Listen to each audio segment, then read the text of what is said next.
This short video of telling you how you can install JDK Java program, Java software on your computer and set a path in the command prompt. Let's begin with this.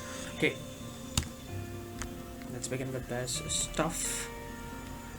How to set path in JDK in Windows. Path, you have to first in basic language you have to first download the JDK and JDK file from the oracle.com. The latest Java version is I think it's 10. Well, I've installed it. Setting temporary path in JDK Windows, you have to open the command prompt, copy the path of bin folder and prompt. I'll just tell you how.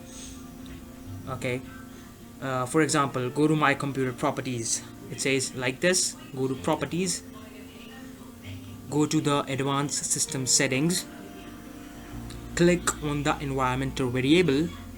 It's like advanced setting, click on the environmental variables right there and click on new. Then in the variable path, just save the path of your JDK file which was downloaded by you already in the my computer downloaded section.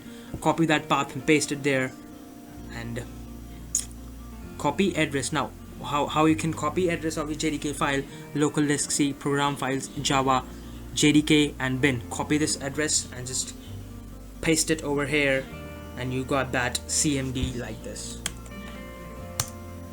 And to check that, write Java C, it should be like this, and hey, bingo, you got your Java installed and you got to run your first Hello Java program I already told in the first video.